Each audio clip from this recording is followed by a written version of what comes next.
Olá, boa tarde, seja muito bem-vindo. Você confere agora os destaques internacionais.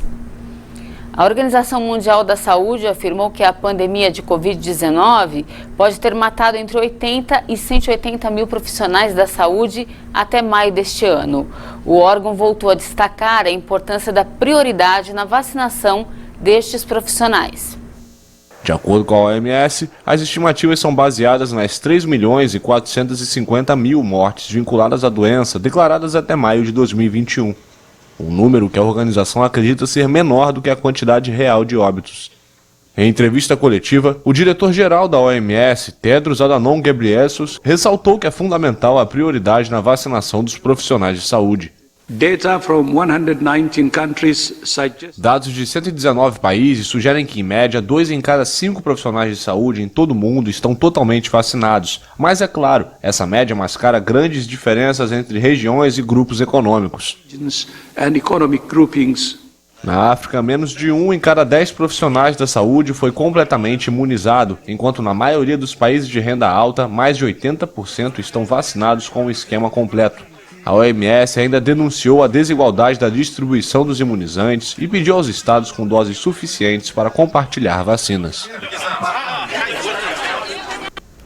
E ainda falando de coronavírus, as autoridades do Reino Unido fizeram um alerta sobre a nova cepa da variante Delta, conhecida como Delta Plus. A nova mutação responde atualmente por pelo menos 6% dos casos na região.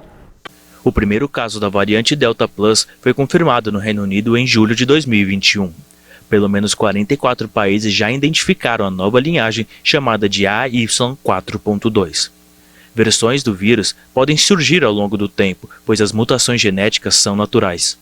Especialistas afirmam que a nova linhagem pode ser 10% mais transmissível do que a Delta original, mas que, com o avanço da vacinação no mundo, o vírus pode ser menos letal. Cientistas do Reino Unido afirmaram que uma atualização das vacinas não será necessária, pois os imunizantes protegem contra qualquer uma das variantes em circulação no mundo. E o Ministério da Saúde de Israel já confirmou um caso da mutação da variante Delta do coronavírus no país.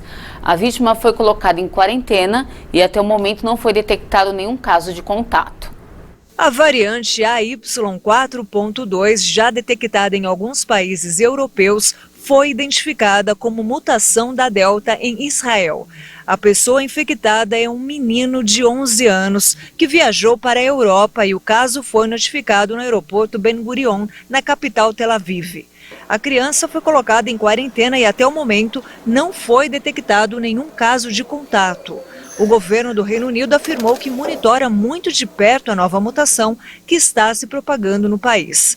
Um porta-voz do primeiro-ministro britânico disse que ainda não há evidências de que a AY4.2 seja mais contagiosa do que a Delta, apesar de o país registrar a maior incidência de Covid-19 de toda a Europa. O Reino Unido vem enfrentando um aumento significativo no número de novas infecções, com uma média de 44 mil casos diários na última semana. No começo de agosto, esse número estava em torno de 25 mil diagnósticos.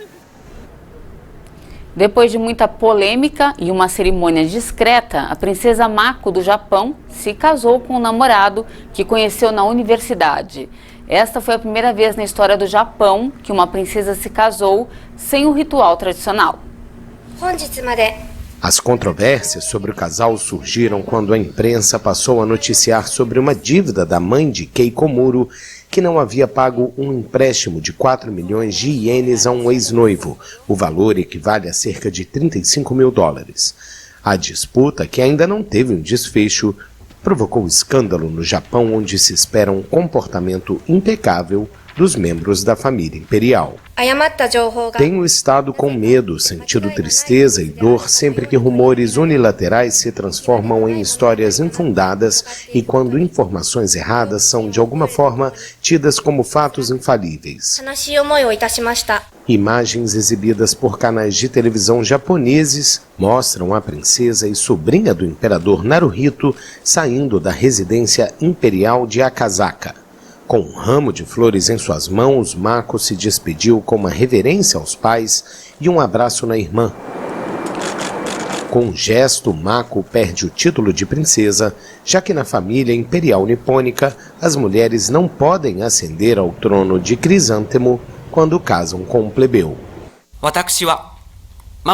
Quero começar uma família calorosa e feliz com a Mako e fazer todo o possível para continuar a apoiá-la. Essa é a primeira vez na história do Japão, após a guerra, que uma princesa se casa sem um ritual tradicional. Mako renunciou a uma importante quantia oferecida às mulheres da família imperial por ocasião do casamento. Agora, mudando um pouco de assunto, cientistas americanos conseguiram fazer com que um rim de um porco geneticamente modificado funcionasse em um humano. A descoberta foi considerada um avanço muito promissor para as pessoas que esperam por um transplante. A cirurgia foi realizada por cientistas americanos e é considerada um avanço muito promissor para as pessoas que esperam um transplante. Se o sucesso for confirmado, animais poderão um dia ser criados para fornecer órgãos aos humanos. A operação ocorreu no hospital NYU Langone, em Nova York, em 25 de setembro. O rim não foi exatamente implantado em um corpo humano, mas sim conectado aos vasos sanguíneos de um paciente em estado de morte cerebral, cuja família autorizou o experimento na parte superior da perna. O Instituto de Transplantes Langone da NYU disse que o órgão funcionou bem durante os 2 dias e meio de duração do experimento, produzindo urina. Um transplante semelhante já foi tentado com primatas, mas até então nunca em humanos.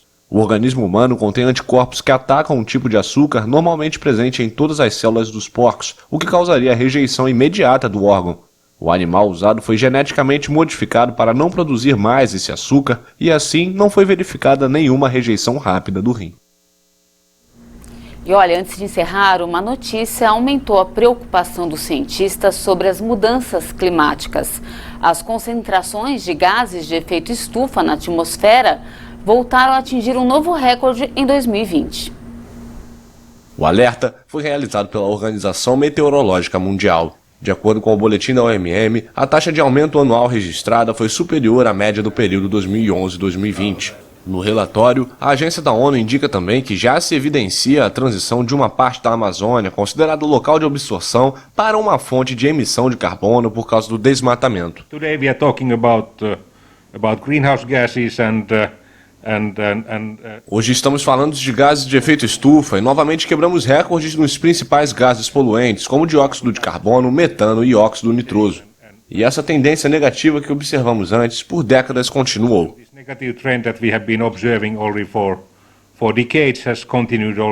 Segundo a organização, a desaceleração econômica causada pela Covid-19 não teve qualquer efeito evidente sobre os níveis atmosféricos dos gases de efeito estufa. A OMM informou ainda que as emissões não param e que a temperatura mundial continuará subindo. O boletim explica que, como o dióxido de carbono é um gás de vida longa, o nível de temperatura observado hoje persistirá por várias décadas, mesmo se as emissões fossem rapidamente reduzidas até alcançar o nível de zero líquido. Por hoje é isso, muito obrigada pela sua companhia, um ótimo dia para você e até mais.